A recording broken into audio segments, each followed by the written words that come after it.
மனுஸ்மிருதி மனுஸ்மிருதின்னு கண்டு கரிக்கிறா. ஆனால் அந்த மனுஸ்மிருதியில் சொல்லியிருக்கிறாப்புல இனிமேல் ஒருத்தராலையும் சொல்ல முடியாது. தர்மசாஸ்திரம் சொல்லுது நமக்கு வர இன்கமை எப்படி நாம் அதை யூஸ் பண்ணணும் அப்படின்னு. அதில் எல்லாம் சொல்லிட்டு என்ன பண்ணுதுன்னு இவன் சாப்பிட்றதுக்கு கடைசியில் தான் சொல்லியிருக்கு. கடைசி ஷேர் முதல்ல ராஜாக்கு எத்தனை டேக்ஸ் கட்டணும், வரி கட்டணும் வரத்தில். அதுக்கப்புறம் தன் குடும்பத்தாருக்கு பந்துக்களுக்கு தன்னை டிபெண்ட் பண்ணி இருக்கிறவாளுக்கு என்னென்ன கொடுக்கணும். அந்த காலத்துலாம் அப்படி தானே இருந்திருக்கு. ஒரு குடும்பம் அப்படின்னு இருந்தால் அந்த வீட்டில் பார்த்தேன்னா ஏதோ குழந்தை இல்லாத 2 மாமா இருப்பார், இனிமே இல்லை சின்ன வயசுலேயே கணவன் எழுந்த ஒரு அத்தை இருப்போம், யாரோ வீட்டு முழுக்களும் 4 பேர் இருந்துகிட்டே இருப்பா. அவளுக்கு வேற ஒன்றும் இடம் கிடையாது, இவா தான் ஆதரிக்கிறாப்புல இருக்கும். அப்படி இல்லாம தான் எல்லா வீட்லேயும் இருந்து. இப்போ தான் ஒருத்தரும் கிடையாது. அன்றைக்கி யாரோ ஒருத்தர் சொன்னார் ஜாயின்ட் ஃபேமிலின்னா என்ன அப்படின்னார். அப்படியா, எத்தனை பேர் இருப்பேன்னு? நானும் என் ஒய்ஃபும் இருக்கோம் சார். இப்போ ஆம்பளையா முண்டாட்டி சேர்ந்து இருந்தாலே ஜாயின்ட் ஃபேமிலியாக எடுத்து. அதுவா ஜாயின்ட் ஃபேமிலி? இல்லை. இப்படி நம்ம உறவில் உற்றார் உறவினர்களில் இது மாதிரி ஆதரவு இல்லாதவாளெல்லாமும் நாம் வச்சுட்டு அவளுக்கும் ஒரு ஆதரவு கொடுத்து இருந்துதான். இதெல்லாம் தான் பெரியவா ரொம்ப வருத்தப்படுற. எப்படி ஒரு கலாச்சாரம் இருந்தது, எப்படி ஒரு அன்பு இருந்தது, எப்படி ஒரு மனிதர்கள் ஒருத்தருக்கு ஒருத்தர் பிரியமாக இருந்தது. அதை எல்லாம் போயிடுத்து. ரொம்ப நாளில் ஒரு 60-70 வருஷத்துக்குள்ள அத்தனையும் போயிடுத்து. அப்படின்னா ஒரு கலாச்சாரத்தை சீரழிக்க எவ்வளோ ஃபாஸ்ட்டாக சீரழித்து காமிக்க முடியும்னு நம்ம தான் பண்ணி காமிச்சிருக்கோம். இனிமேல் இதை திருப்பி ரிட்ரைவ் பண்ண முடியுமா? இதை பழையபடி கொண்டு போகிறதுக்கு எத்தனை யுகம் ஆகுமோ தெரியாது. ஒரு நிமிஷத்தில் எல்லாத்தையும் கவுத்துட்டோம் கொட்டி.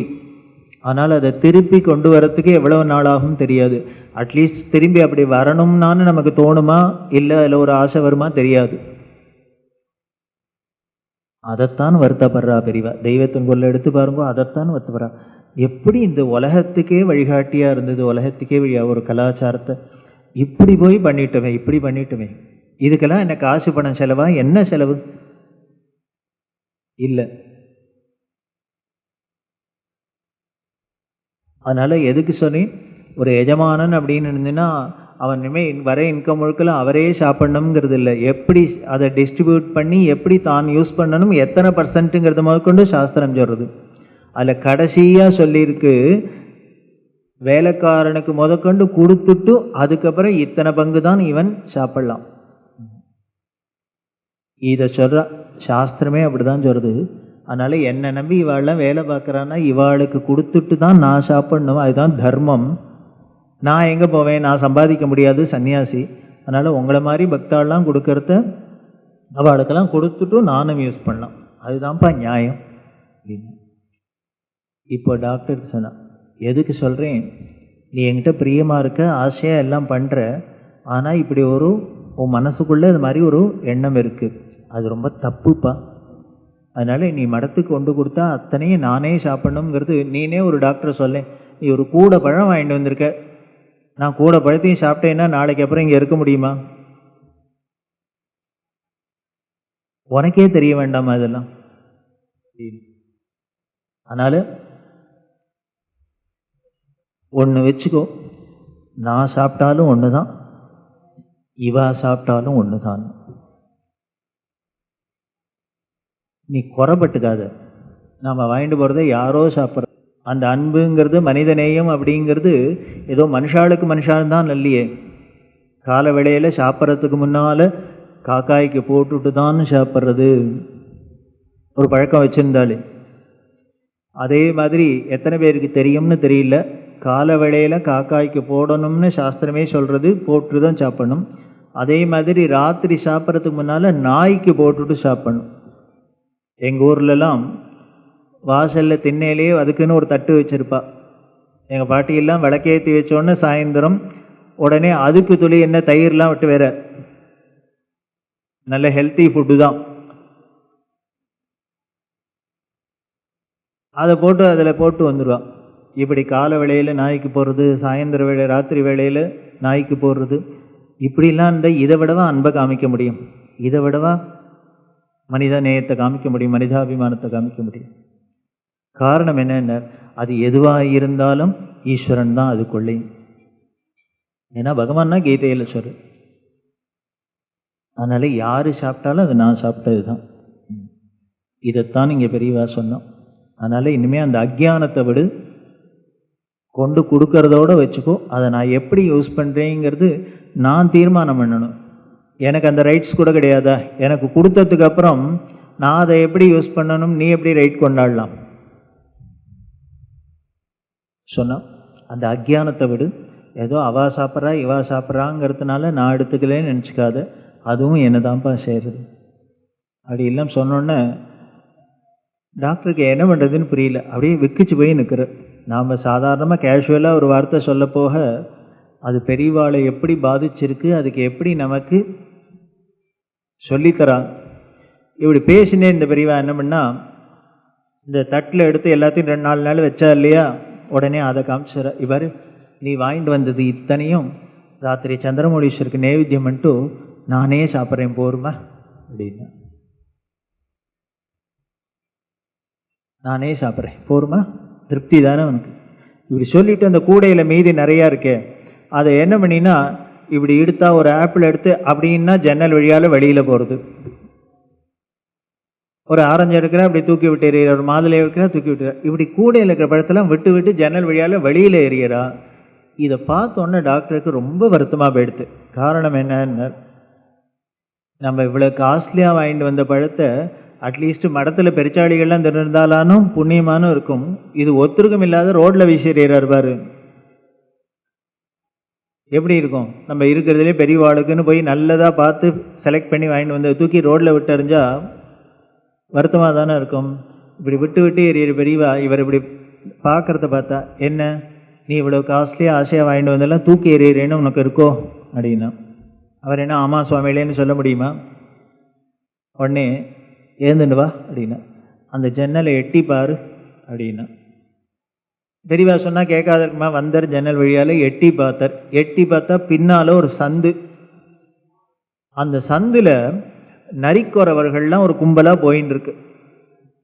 அது அந்த சந்தில் போயின்னு இருக்கிறது, திடீர்னு ஒரு ஆப்பிள் வந்து விழுறது, ஒரு மாதுளம்பழம் விழுறதுன்னு அவளுக்கு என்ன ஏதுன்னு புரியல. என்னடா அது திடீர்னு விழுறதுன்னு. அவளோட குணம் விழுந்தோன்னே ஒருத்தர் போய் விழுந்து போய் பிடிக்கிறா, எனக்கு உனக்குன்னு பிடிச்சிக்கிறா. இப்படி போட்ட பழத்தை அத்தனையும் ஒவ்வொன்னா அவள்லாம் பொறிக்கின்னு இருக்கா. இவர் எட்டி பார்த்தோன்னா அவள் என்ன நினச்சுன்னுட்டா, டாக்டர் தான் இவாளுக்காக பழம் போடுறாராக்குன்னு நினச்சிட்டு, ஓ சாமி நாங்களாம் இதெல்லாம் சாப்பிட்டதே இல்லை, நீ நல்லா இருப்ப, உன் பிள்ளைக்குட்டியெல்லாம் நல்லா இருக்கும் அப்படின்னு ஒரே வாழ்த்து. இதை கேட்டோன்னா அவரால் தாங்கலை, ஓன்னு அழுதர். கண்ணில் கொட்டுறது தண்ணி அழுதர். உடனே பெரியவா சொல்கிறா, என்னமோ சொன்னியே பாரு, அவளுக்கு யாரானு இப்படி மாதுளம்பழம் வாங்கி கொடுத்துருப்பாளா, ஆப்பிள் வாங்கி கொடுத்துருப்பாளா, மலைப்பழம் வாங்கி கொடுத்துருப்பாளா? நீ கொடுத்தன்னு எப்படி எல்லாரும் ஆசீர்வாதம் பண்ணுறா பற்றியோ, நான் சாப்பிட்டா கூட இப்படி ஒன்று ஆசீர்வாதம் பண்ணுவேனோ தெரியாதுப்பா. அந்த ஆசீர்வாதத்தை விடவே பெருசாகிட போகிறது. அழுதர். தப்பு தப்பு. அப்போ சொல்கிறா, அவளும் மனுஷாதான்ப்பா, அவளுக்கு யாரும் இதெல்லாம் வாங்கி கொடுக்க போகிறா? எப்போ பாரு ரோட்டில் போகிற எச்சையிலே தான் சாப்பிட்றாப்புல இருக்கு அவளோட ஜென்மம். எப்படி சந்தோஷமாக சாப்பிட்றா பார், அதை பார்த்து சந்தோஷப்படு. அவள் ஆசீர்வாதத்தை விடவா என் ஆசீர்வாதம் பழிச்சுட போகிறது பெருசாகிடும். இவருக்கு தாங்கல்ல, அழுதர். நமஸ்காரம் பண்ணார், பிரசாதத்தை எடுத்து கொடுத்தா. இனிமேல் இந்த அக்ஞானத்தை விடு, எல்லாரையும் ஒன்றா பார், எல்லாத்தையும் அன்பார். யார் எடுத்துன்னா என்ன, ஏதோ நமக்கு கொடுக்கறதுக்கு பாக்கியம் கிடச்சிருக்கு, அது யார் வேணால் எடுத்துக்கட்டும், அதுதான் வேணுமே வழிய இனிமே இவா தான் எடுத்துக்கணும் அவா தான் எடுத்துக்கப்படாது நாம் சொல்லக்கூடாது. இன்னும் பகவான்கிட்ட பிரார்த்தனை பண்ணலாம், இன்னும் எல்லாருக்கும் கேட்குறவாளுக்கெல்லாம் கொடுக்குறாப்புல வைப்பா, அப்படி ஒரு பாக்கியத்தை கொடுன்னு தான் சொன்னமே வழிய போயிட்டு வா க்ஷேமார் அப்படின்னா பழுத்த பிரசாதத்தை கொடுத்தா. அப்படியே டாக்டர் என்ன பண்ணதில்ல ஊருகிண்டு வெளியில் வந்தார். இன்னைக்கு இப்படி ஒரு விஷயம் நடக்கும்னு அவர் எதிர்பார்க்கல. ஏதோ எதேச்சியாக வாயால் ஒரு வார்த்தை சொல்ல போக பழம்லாம் ஜாக்கிரதை படுத்து பிடிச்சால வேட்டு விட்ட போது சொல்ல போக இப்படி ஒரு அருள். இதுக்கு பேர் தான் தயைன்னு பேர். நாம் யாரான்னு நினச்சிருப்போமா? நரிக்கிறவாளுக்கெல்லாம் ஆப்பிள் கிடைக்கல, ஆரஞ்சு கிடைக்கல, கபாலி கோவில் வாசலில் உட்காந்துக்கிற பிச்சைக்காரர்களுக்கெல்லாம் பாவம் நல்ல அல்வா கிடைக்கல, இதான் நினைப்போமா? இல்லை. மிஞ்சி மிஞ்சி போனால் என்ன பண்ணோம்னு நம்மள்ட்ட மீந்ததை கொண்டு அவள் தலையில் போடுவோம். அதுவும் இல்லைன்னா ஏதானு ஜோசியர் சொல்லிட்டான்னா பயந்துட்டு சனிக்காக கொண்டு கொடுப்போம் இல்லையா? நாம் ஏதான அன்புனால யாருக்கான ஏதான தேவனால பண்ணுறோமோ? பண்ணல. அப்படி பண்ணணும், அன்புனால பண்ணணும். தயவுனால அடுத்தவாளை பார்த்து கஷ்டப்படுறவாளை பார்த்து நாம் போய் ஹெல்ப் பண்ணுமே வழிய இனிமே ராகு சரியில்லை சனி சரியில்லைன்னு பயந்துன்னு ஜோசியர் சொன்னான்னு பண்ணக்கூடாது, இல்லை நமக்கு வியாதி குணமானோன்னு பண்ணக்கூடாது. இப்படி நாம் எல்லாத்தையும் அன்பாக பண்ணிகிட்டே இருந்தோம்னா நமக்கு கிரகங்கள்லாம் ஒன்றும் பண்ணாது, ஒரு வியாதியும் வராது. அதுக்கெல்லாம் நம்மளை பண்ணி பயப்படும். அதுக்கு பேர் தான் தயைன்னு பேர். அந்த அன்புன்னா எல்லார்ட்டையும் இருக்கணும், எப்பொழுதும் இருக்கணும். இதைத்தான் தெளிவா பண்ணி காமிக்கிறான் அவளுக்கு. அதே மாதிரி ஒரு அம்மா வந்தா, அந்த அம்மாவுக்கு ஏதோ ஒருத்தர் அன்னதானம்லாம் பண்ணுறதை பற்றி பெருசாக சொல்லியிருந்தார். இருக்கிறவாள்லாம் அன்னதானம் பண்ணுறா, நான் தான் என்ன பண்ணுறதுக்கு ஒன்றும் அதுக்கெல்லாம் பாக்கியம் இல்லாத இருக்குது, நானே சாப்பாட்டுக்கு கஷ்டப்படுறேன், ஆனால் பண்ணணும்னு ஆசையாக இருக்குன்னு. உடனே ஏன் நீ சாப்பாட்டு கஷ்டப்பட்டா என்ன, ஒன்னாலே அன்னதானம் பண்ண முடியாதோ அப்படின்னு. நான் எங்கே போவேன் அப்படின்னா, நீ என்ன பண்ணு, தினம் சாப்பிட இருக்கிற அரிசியில் ஒரு பொடி எடுத்து எங்கே எறும்பு புத்து இருக்கோ அதில் கொண்டு போடுன்னா, எறும்பு புத்தை பார்த்து போடு அப்படின்னா. நீ வீட்டுக்கு வந்தாலும் 2 பேருக்கு சாதம் போடுவேன், 4 பேருக்கு சாதம் போடுவேன், மிஞ்சி மிஞ்சி போனால் 100 பேருக்கு போடுமா, 200 பேருக்கு போடுமா. ஆனால் ஒரு எறும்பு புத்தில் கொண்டு ஒரு படி அரிசியை போட்டேன்னா ஆயிரக்கணக்கான எறும்பு வந்து சாப்பிட்றது அப்படின்னா, அந்த எறும்பு சாப்பிட்றது நம்ம அன்னதானம் தான், அதுவும் புண்ணியம்தான். இனிமே உட்காத்தி வச்சு மனுஷனை உட்காத்தி வச்சு வடபாயசத்தோடு சாப்பாடு போட்டால் தான் பெரிய அன்னதானம்னு இல்லை. எது பசிக்கிறதோ மனுஸ்மிருதி சொல்கிறது, ஒவ்வொரு தானத்துக்கும் இந்த பாத்திரத்தை பார்த்து தான் தானம் பண்ணணும் அப்படின்னு சொல்கிறது. ஆனால் அன்னதானத்துக்கு மட்டும் ஸ்ரீ மனு என்ன சொல்கிறான்னு, அன்னதானத்துக்கு மட்டும் பாத்திரம் யாருன்னர், எவன் பசிச்சவனோ அவன்தான். அங்கே மட்டும் என்ன பண்ணார்னர், யாருக்கு பசி இருக்கோ அவளுக்கு தான்ப்பா அன்னதானம் பண்ணும்னர். கழுத்து மட்டும் சுகரும் பிபியும் இருக்கிறவன வீட்டுக்கு கூப்பிட்டு கொஞ்சம் சாப்பிடுங்கோ சார் சாப்பிடுங்கோ சார்னா அன்னதானமா என்ன? இல்லை. அது இல்லாத ஏதானும் கொடுங்க சாமி கொடுங்க சாமி கொடுங்க சாமி சாப்பாட்டுக்கு ஏங்குறப்ப அவளுக்கு கொடுக்கணும். அப்போ அள்ளி கொடுக்கணும். அன்னதானத்துக்கு மட்டும் யாருக்கு கொடுக்கலாம்னர், யாருக்கு பசியோ அவளுக்கு கொடுக்கணும். அதுதான் அங்கே குவாலிஃபிகேஷன் சாஸ்திரம் சொல்லுது. அதனால் பசிங்கிறது எல்லா ஜீவராசிகளுக்கும் தான் இருக்குது. அதனால் பசிச்ச ஜீவன்களுக்கு யாருக்கு சாப்பாடு கொடுத்தோம்னாலும் தீனி போட்டாலும் அது அன்னதானம் தான், அதுதான் புண்ணியம். அதைத்தான் இங்கே நமக்கு பண்ணி காமிக்கிறோம்.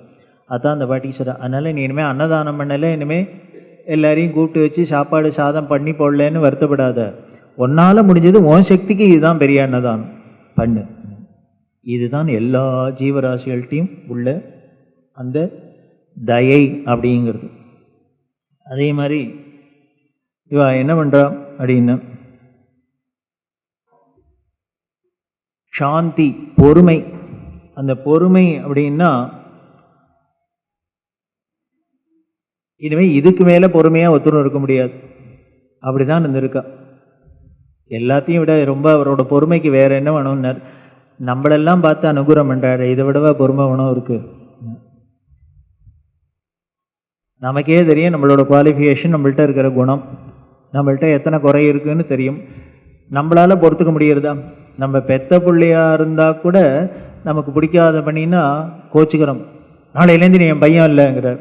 என்ன ரெஜிஸ்டர் ஆஃபீஸில் போய் ரெஜிஸ்டர் பண்ணுவேன் பையன் இல்லைன்னு. நம்ம பெத்த குழந்தைகளே நம்ம சொல்கிறத கேட்கல, நமக்கு பிரியமாக நடந்துக்கலைன்னா நம்மளால் பொறுத்துக்க முடியல அப்படின்னா யாரானா அவர் சொல்கிறத கேட்டிருக்கமா? எவ்வளவோ நல்லது சொன்னார், உலகம் நன்னா இருக்க எவ்வளவோ சொல்லியிருக்கார், எத்தனை பேர் கேட்குறோம்னு தெரியாது. இத்தனை பேர் கேட்கலங்கிறது தான் ஜாஸ்தி இருக்கு. அப்போ கூட அவளுக்கும் அனுகிரகம் என்ற இரக்கத்தை காமிக்கிறேன்னா இதை விட பொறுமை இருக்க முடியுமா?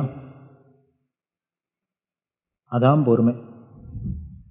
இப்படி யாரா இருந்தாலும் சரி, எப்படி இருந்தாலும் சரி, ஒரு ரிட்டையர் ஆனவர், அவருக்கு வீட்டில் ஒருத்தரும் மதிக்கலை, மனைவியா இருக்கட்டும் பிள்ளைகள் அப்படின்னு அவருக்காகவே ஒரு குறை. அதனால் வீட்டை விட்டு போயிடணும், சன்னியாசம் வாங்கிடணும்னு அவருக்கு ஆசை. மனசு தோணிட்டு விரக்தி வந்து காலங்காலத்தால் பெரியவா உட்காந்துருக்க ஒரு வெடிகாரத்தால் வந்தார். வந்து அடிக்கடி வரவர், பெரியவா எனக்கு சன்னியாசம் கொடுக்கறதுக்கு ஏற்பாடு பண்ணும் அப்படின்னு பரபரக்க. பெரியவா பார்த்தா என்ன காலங்காலத்தால் வந்தோடனே இன்னைக்கு இப்படி நல்ல கேஸாக வருது, சன்னியாசம் வாங்கி வரவர் இப்படியா வருவர், பறக்க பறக்க என்னமோ சண்டை போடுறதுக்கு வராப்புல. உடனே பெரியவா சொன்னா, முதல்ல உட்காருறா, மெனக்கெட்டு மெட்ராஸ்லேருந்து வந்திருக்க சிரமப்பட்டு உட்காரு. இல்லை இல்லை எனக்கு உடனே சன்னியாசம் வேணும். எல்லாம் பண்ணலாம், சன்னியாசத்துக்கு என்ன வேணும்? நாள் பார்க்கணுமா, நட்சத்திரம் பார்க்கணுமா, சாஸ்திரிகள் சொல்லணுமா, நாதஸ்வரம் வைக்கணுமா, கேட்டரிங் கூப்பிடணுமா, என்ன பண்ணணும்? ஒன்றும் வேண்டாம். மடத்துலேயோ காவிக்கு காஷாயத்துக்கு தண்டத்துக்கெல்லாம் ஒன்றும் குறைச்சல் நிறைய இருக்கு. அதுக்கு என்ன ஏற்பாடு பெருசாக பண்ணும்? உட்காரு, முதல்ல கொஞ்சம் ஆசுவாசப்படுத்திக்கோ அப்படின்னு உட்காந்து வச்சுட்டோ. அது சரி, சன்னியாசம் வாங்கிட்டா நல்லது தான். உனக்கு அவ்வளவு அவசரமாக ஓடி வந்து இப்போ காலங்காலத்தால் வந்து சன்னியாசம் வாங்கிக்கிற அளவுக்கு என்ன காரணம்னு நான் தெரிஞ்சுக்கலாமான்னு. தெரிஞ்சுக்கணுமோ இல்லையோ? திடீர்னு ஏதானே கீதா கிளாஸுக்கு போய் வேதாந்த கிளாஸுக்கு போய் உனக்கு வந்துருத்தா, ஞானம் வந்துருத்தா, எதனால சன்னியாசம் வாங்கிக்க நான் தெரிஞ்சுக்கலாமான்னு. அவர் உடனே சொன்னார், என்ன குடும்பம், வீட்டுக்கு பொண்டாட்டி குழந்தைகள் குட்டி எல்லாம் வெறுத்து போச்சு அப்படின்னு பார்த்தா இது என்ன கூத்தா இருக்கு? எல்லாருக்கும் தான் இருக்கு, பொண்டாட்டி இருக்கு, குழந்தைகள் இருக்கு, வீடு இருக்கு. ஏன் இப்போ என்ன இத்தனை நாள் அவளோட தானே கொடுத்தனம் பண்ணியிருந்தேன், இப்போ என்ன திடீர்னு இன்னைக்கு வெறுப்பு அப்படின்னு? இல்லை இல்லை எல்லாம் நன்றி கிட்ட ஜனங்களா இருக்கு, இதுகளுக்கு தானே ஆயுசு முழுக்களும் உழைச்சி வீட்டை வாங்கி வாசலை வாங்கி சம்பாதிச்சு போட்டு எல்லாம் பண்ண, ஒன்றுத்துக்கு நன்றி இல்லை அப்படின்னு. உடனே ஏன்டா அப்படி சொல்கிற? உன் ஆம்டையா கூட தான் இங்கே வந்துட்டு இருக்கா, உன் பிள்ளை இல்லாமல் தான் வரான், எல்லாரும் நல்லவாழ தானே இருக்கா அப்படின்னு. அவருக்கு இன்னும் கோவம் வந்துருத்தோம். போரும் எல்லாரும் மடத்துக்கு வரத்தே ஆடுவா, பெரியவா முன்னால நல்லவாழ, ஆற்றுக்கு வந்து பார்த்தா தெரியும் அப்படின்னு. அதுவும் தான் இவர் வீட விட போய் பார்த்துருக்காரு. இப்படி சொன்னோடனே பெரியவா பார்த்தா ரொம்ப இதை மாதிரிலாம் கொஞ்சம் ரெண்டு கிட்டானா வந்தோன்னா அவர் உடனே ஆயிடுவேன். ஏன்னா அந்த கும்போணம் குசும்பு என்னவே உண்டு. உடனே ஐயோ அப்படிங்கிறியா அப்படின்னா, நான் ஏதோ ஆம்டையெல்லாம் இங்கே வரத்தை பார்த்துட்டு எல்லாம் இங்கே வரத்தையெல்லாம் மடிச்சார கிட்டனா எல்லாரும் வேஷம் போடுவா, ஆற்றுல வந்து பார்த்தான்னா தெரியும். அப்படிங்கிறியா? நான் ஏதோ எல்லாரும் இங்கே வரவாழலாம் நல்லவாழாக்கும்னு நினச்சின்னு இருக்கேன், அப்படி என்ன உன்னை படுத்துறாவோ அப்படின்னா. என்ன ரிட்டையர் ஆகிட்டேன், வயசாகிடுத்து, காலங்காலத்தால் முழிப்பு வந்துடுது, தூக்கம் வரமாட்டேங்கிறது, முழிச்சுன்னு விடுறேன், முழிச்சுன்னு ஏந்துன்னு காப்பி கேட்டால் காப்பி கொடுக்க மாட்டேங்கிற லேஸில் என்ன பார்த்தா காலத்தால் ஏந்துனோன்னா ஆம்டையா காப்பி கொடுக்கலன்னா சன்னியாசமா அப்படின்னா அவ்வளோதான், எல்லா ஆம்பளைகளும் போக வேண்டியதுதான் மடத்துக்கு. பார்த்தா இது கதை ரொம்ப இன்ட்ரெஸ்டிங்காக வருது. ஐயோ அப்படியா சொல்கிறா? ஏண்டா அவ கவனிச்சிருக்க மாட்டேன், நீ தான் கேட்கணும், நான் பல் தேய்ச்சி டைமா காப்பி கொண்டுறியான்னு கேட்டால் என்ன உனக்கு உறைஞ்சு போயிட போகிறது அப்படின்னு. நான் கேட்காத இருக்கேன்னா கேட்டுன்னு தான் இருக்கேன், அவள் தான் கத்துறா என்ன. உடனே அவள் சொல்கிறா, பாருங்கோ காலங்காலத்தால் ஏந்துன்னு இந்த பூனைக்குட்டி மாதிரி சமையல் உள்ளே அலையாதீங்கோ, எல்லாம் காப்பிலாம் வந்தால் வாசலில் போய் உட்காருங்க வரும், சும்மா இங்கே சுற்றி சுற்றின்னு காப்பின்னு பறக்கப்படாது அப்படின்ட்டு. அதுக்கு மேலே இன்னொன்று சொல்கிறா, என்னென்ன இப்போ அவசரமாக காப்பி குடிச்சிட்டு எந்த ஆஃபீஸ் உங்களை காத்துன்னு கிடக்கு, சும்மா ரிட்டையர் ஆகி சும்மா தானே வீட்டில் உட்காந்துக்க, கொஞ்சம் வாயை முண்டு கொடுக்கோ, கொடுக்குறதே சாப்பிட்டா போகும் அப்படின்னு அவள் கத்துறா. ஐயோ அப்படியா சொல்கிறா? ரொம்ப தான் தப்பு அப்படின்னு இவன்னா கற்பிகள். அப்புறம் அப்படின்னு சரி, இந்த டயத்துக்கு காப்பி தான் கிடைக்க மாட்டேங்கிறது அப்படின்ட்டு இந்த பேப்பரையானும் படித்து தொலையலான்னு அந்த பேப்பர் வந்தோன்னு இந்த வயசானவாள் ரிட்டையர் ஆனவாள்லாம் என்ன பண்ணுவேன்னா இந்த சார் பேப்பர்னு அவன் கேட்லேருந்து விட்டேறதுக்கு முன்னால இவா ஓடுவா. என்னமோ அந்த நியூஸை பார்த்துட்டு உடனே நாட்டை திருத்திட போறாப்புல 2 லட்சம் பேர் கொரோனால செத்து போயிட்டான்னு தெரிஞ்சுட்டாக்க உமக்கு என்ன பண்ண போற? அதோட இல்லை, இவாளுக்கு அப்படி உடனே வாங்கி படிக்கணும். படித்தாலும் லேசில் விடமாட்டா. அதை முதல் பக்கத்துலேருந்து கடைசி பக்கம் படித்து, கடைசி பக்கத்துலேருந்து முதல் பக்கம் படித்து, அதை நெட்ரு பண்ணி போகிறவாழ்லாம் இதை பற்றி அதை கவனிச்சியோ நீ? இந்த டெண்டுல்கர் அந்த பாலை தொட்டிருக்கப்படாது. உமா கேட்டுன்னா தொடுறான் அவன். போவையா? இன்னும் சில கிழவாளுக்கு அதை விட வேடிக்கை என்னென்ன, இந்த ஹிந்துவை வாங்கினோடனே முதல்ல வேற ஒன்றும் பார்க்க மாட்டான், ஆபிச்சுவரி காலத்தை திருப்போம். அது என்ன ஆயிடும்னு, ஏதோ ஒரு வாரம் சப்தாகத்துக்கு வரலான்னு நினச்சிருந்தா 10 நாள் தாயாதி போயிட்டான்னு வந்துடும். அவளோட பேச்சுவார்த்தை கூட இருக்காது. முதல்ல அதையா பார்க்கணும். காலங்காலத்தால் வெடிகாலத்தால் ஏந்துனோன்னு நல்ல முகூர்த்தம், யார் போயிட்டா, யார் இருக்கா, எப்படி போனா, இதெல்லாம் இந்த வயசான கோளாறு இப்படி பண்ணுவாரா. அதனால என்ன பண்ணுறாரு, இந்த பேப்பர் எடுக்க போனால் புள்ள ஓடி வந்துடுறான்.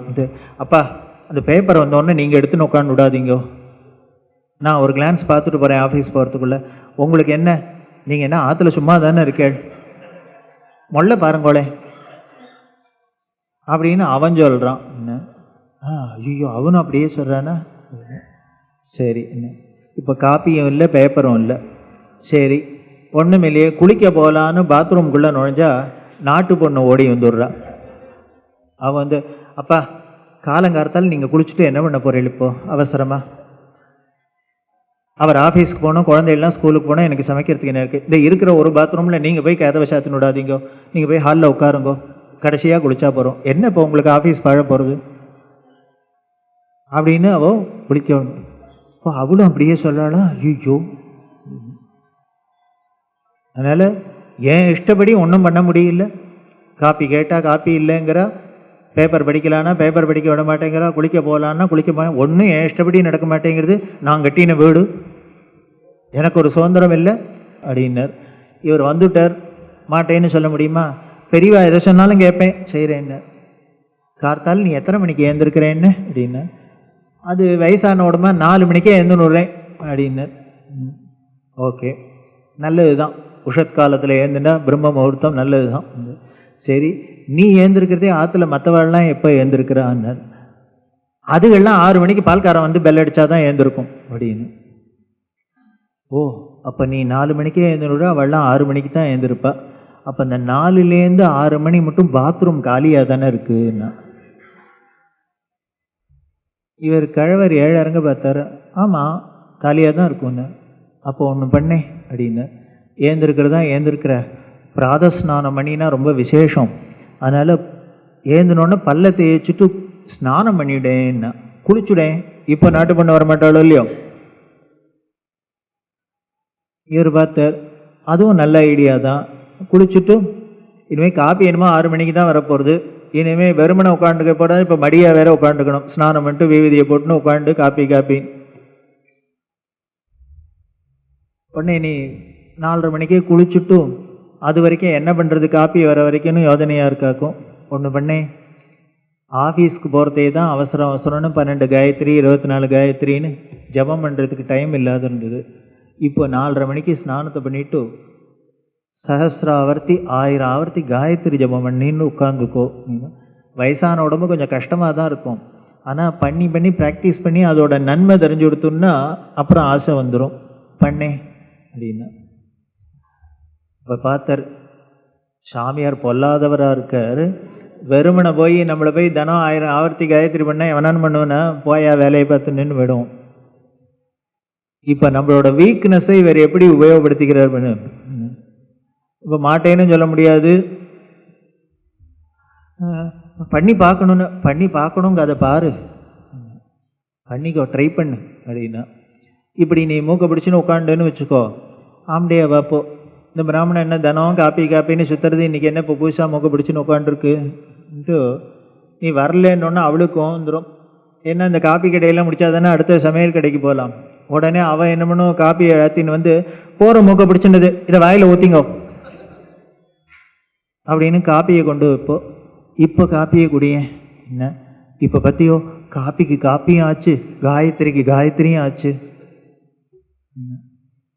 அவர் பார்த்தார், அப்புறம் அப்படின்னார். அப்புறம் என்ன பண்ணுறது, நல்ல குடும்பத்தில் பிறந்திருக்க, உங்கள் அப்பா தாத்தாலாம் எப்படி இருந்தா, அப்படிலாம் இருந்தா நீ தான் ஏதோ உத்தியோகம் போனதுனால எல்லாத்தையும் விட முடியுமா எடுத்து. இப்போது ரிட்டையர் ஆகிட்டா நிறையா டைம் இருக்குது.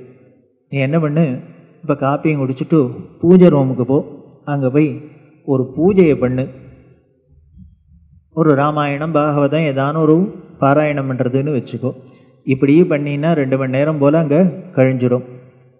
அதுக்குள்ளே இங்கே என்ன ஆகிடும்னர், இந்த கார்த்தால 6 மணிக்கு ஏந்துன்றதுலேருந்து 9 மணிக்குள்ளே தான் வீட்லேயே பிரளயம், சுனாமி டைம். அப்போ தான் ஏன் அப்படின்னர், அப்போ தான் சமைக்கணும், அப்போ தான் பால்காரன் வரணும், அப்போ தான் வேலைக்காரி வருவா, இப்போ தான் குழந்தைகள்லாம் ஷூவை காணுங்கும், பேனாவை காணுங்கும், பென்சிலை காணுங்கும், இவர் கண்ணாடியை காணும்பர், வீடே அமகலப்படும். அது மாதிரி சமயத்தில் இந்த லேடிஸ் அப்படியே பம்பரமாக சுற்றுறாளா, அப்போ அவளுக்கு என்ன, யாரானும் காலை நீட்டுன்னு சும்மா உட்காந்தா அவளை பார்த்தாலே ஆத்திரமாக வரும். சும்மாவானும் போகிறதே சும்மா போக மாட்டா, அப்பா கொஞ்சம் காலை நேர்த்திக்கோ அப்படிம்பார். ஏன் இவர் சும்மா உட்காந்துருக்காரான், அவர் பாட்டுக்கு காலை ஓரமாக தான் வச்சுட்டு இருக்கார், அவர் உட்காந்துருக்கிறது பொறுக்காது. அப்போ என்ன பண்ணணும்னு, அந்த வேலை செய்கிறவாளுக்கு முன்னால் நம்ம போகவே கூடாது. என்ன அவள் கண்ணில் படாத இருக்கணும்னா ஒரே இடம் என்னென்ன, பூஜை ரூம் தான். ஏன்னா அந்த தான் ஒருத்தரும் எட்டி பார்க்க மாட்டா. நீ இதெல்லாம் பண்ணுறதுக்குள்ள இனிமேல் உன் நாட்டு பெண்ணை குளிச்சு, இனிமேல் குழந்தைகளுக்கு எல்லாம் டிஃபன் கட்டி கொடுத்து, உன் பிள்ளைக்கு எல்லாம் பண்ணி, எல்லாரும் போய் குழந்தைகள்லாம் ஸ்கூலுக்கு போயிடும், உன் பிள்ளை ஆஃபீஸ் போயிடும், எல்லாம் போயிடும். இப்போ மாமியாரை மாட்டு பொண்ணும் உள்ளே உட்காந்துருப்பா, 6 மணிலேருந்து 9 மணி வரைக்கும் பம்பரமாக சுற்றித்தாருண்டும் அலுப்பாக இருக்கும், உட்காந்துருக்கும். சித்த சாப்பிட்டு படுக்கலான்னா நீ ஒருத்தன் கிழவும் இருக்க, அதனால் உனக்கு சாப்பிடாத சாப்பிட முடியாது. அதனால் உடனே வந்து நாட்டு பொண்ணு கூப்பிட, அப்பா சூடாக இருக்கிறதையே ஒரு வா சாப்பிட்ருங்கோ. நீ உடனே மாட்டு பொண்ணு ரொம்ப பிரியமாக போடுறான்னு நினச்சி விடாத, நீ தின்னாதான் அவ தங்க முடியும், போய் சாப்பிடு. இப்போ ஹாலுக்கு வா, ஆனால் அதையா ஹிண்டு கிடக்கும். இப்போ பாராயணம் பண்ணேன், இப்போ யார் வந்து உன் கையிலேருந்து வாங்க போகிறா, நாளை ஹிண்டு வர வரைக்கும் படிச்சுன்று ஆசை தீர. இப்போ புள்ள வந்து கறிக்க மாட்டானோ இல்லையோ, அப்படியே வயசான உடம்பா 4 மணிக்கு எழுந்துடுறியா, சாப்பிடவும் சாப்பிட்டியா, பேப்பர் எடுத்து படித்த உடனே கண்ணை சொக்கும் தூங்கி போயிடு, ஏந்துக்கோ, ஒரு காஃபியை சாப்பிடு. இப்போ தான் டாக்டர்ஸ் எல்லாம் உடனே சொல்கிறா, எங்கேயானு வாக்கிங் பண்ணுங்கோ, பேக்கிங் பண்ணுங்கோ, எத்தையோ சொல்கிறா.